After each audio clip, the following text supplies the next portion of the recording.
want to point out a scene in the book, the nightmare scene. I've never seen a panel like, I don't know, that was kind of brilliantly done and beautifully drawn and beautifully written, just like how it was transpiring between the CPS call and the war. And you had big what's my man named Little Bighorn. Yeah, when he was tearing stuff down, just to watching that unfold is just beautiful work, man. Who's the artist of your book? I know you've told us before about Chris Williams. Chris Williams. Yeah, I believe he's out of Pennsylvania. Very talented kid, man. This guy, I call him a kid, but he's in his 30s. But yeah, you know, I'm so lucky to have him and Jake Eisenberg and Gene on the book. You know, they make it. I mean, I'm a fan. You know, it's hard for me to be objective when I'm looking over his pages because it's so damn good. You know, and I just get caught up like I'm reading a comic book, and I got to remember, like, no, you got to look at this. You know, like an editor, like you know, is everything meshing? But and he responds so quickly every time I tell him to change something, because he's not Native American, he's African American. And I was so happy to find him because later on in the book, the way I grew up in the ghetto, so I like girls that have that ghetto thickness, you know. Hey, I'm pretty sure we all grew up in the ghetto as well, sir. Well, yeah, you know it. Yeah. But try to explain that to a white artist. They would just look at me like, "What are you talking about, man?" I go, you know, draw her like she grew up eating mac and cheese. You know what I mean? And they just look at me like, "I don't know what you're talking about." I'm like, "Oh my God, Jesus! What do you mean? Jesus Christ!" So the scene with burning down the White House right here, but it looks like burning down of the White House. But not knowing that there's it's going down over here, and that's what's really going down. Somebody's attacking, so it's not on fire. It's being bombarded. First watch, you don't know if it's a good guy or a bad guy or in between as you're looking at this happen. You know what I'm saying? And there's a input from the journal of Nita, and she says this isn't a story about heroes; it's a story about monsters. And just how that left me from seeing my man right here, Little Bighorn, and then to read that, it's kind of like I'm tying in both of them, the dad and him. Well, so I thought that was brilliant. I thought that was brilliant in my eyes. So I feel like the characters, like I didn't really see any heroes per se. And I like that because it's the same reason that I like Luffy. You know what I'm saying? He's the main character, but he's not necessarily a hero. But the story revolves around him, and some of the things that he does are heroic, but he's not doing it to be a hero. You know what I'm saying? Yeah, I mean, I was heavily influenced by Conan the Barbarian, you know, the novels by Robert E. Howard.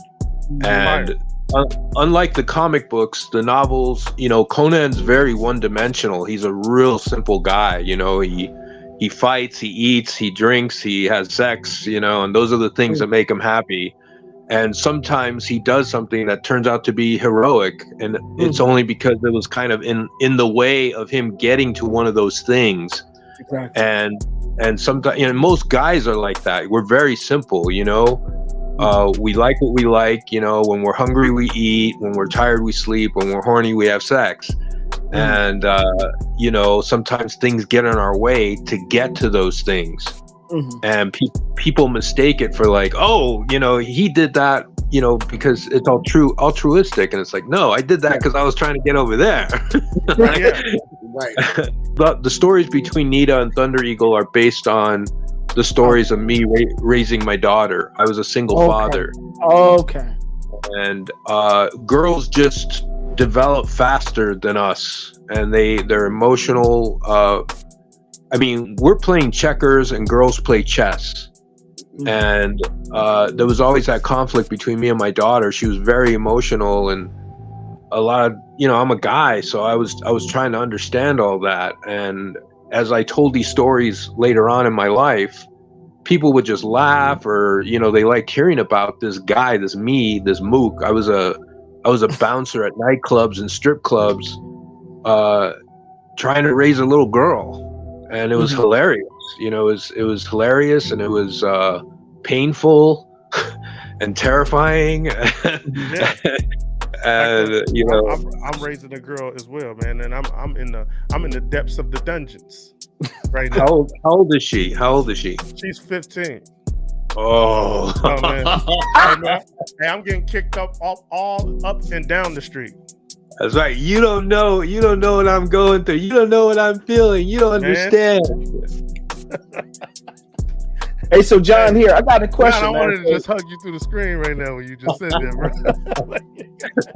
Man, go ahead, Bobby. My bad. So Thunder Eagle, right? So you were saying that he's kind of based off of some of your experiences, right? So what cultural aspects did you bring from you into Thunder Eagle? Because he a real, he burned people's eyes out with energy beams. You know what I'm saying? He Homelandered him, didn't he? He's very like you said, he's very straight to the point. Like, hey, this is who I am. I proclaim this is who, like I'm the son of mysteries. I'm a cook your ass. You know what I'm saying? But if you don't mind, explain a little bit that for us. Our gods, the native gods, if you read all the stories, they're not very kind. They're not very kind to humans. And especially the humans reaching out to everyone saying, hey, I'm a leader, I'm a good person, I'm a good medicine man. Those are the people they're going to come after because they want to test them. They want to see if they're good. And the gods did horrific things to test us, on a daily basis. And all those stories I had heard all my life about the gods, I was like, man, I don't ever want to run into one of those guys, man. They're not very nice. Right. And Thunder Eagle just doesn't. The gods just look at us in a different way. And Nita is a god, and she's going to become a god, and you're going to see her develop, and you're going to see this distance between her and humans. As soon as she starts to understand what's really going on, with her powers.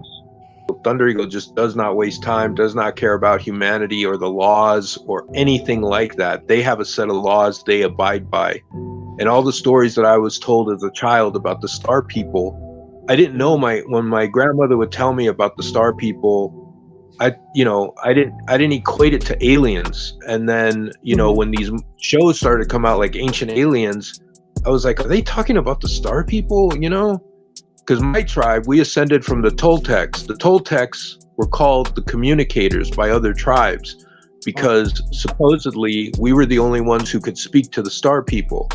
Other tribes called us that. We didn't say, hey, we're the communicators. Other tribes called us that because they saw us speaking with the star people. So that's, kind of sort of where the beginning of Tribal Force began. Was about those star people and me trying to figure out why they were the way they were, what they did. Because the evidence that's there, I don't care how many episodes of Ancient Aliens you watch. Come on. Hey, John, let's go, man. Let's go. What the evidence says is somebody was here and they did something and they left things and then they were gone.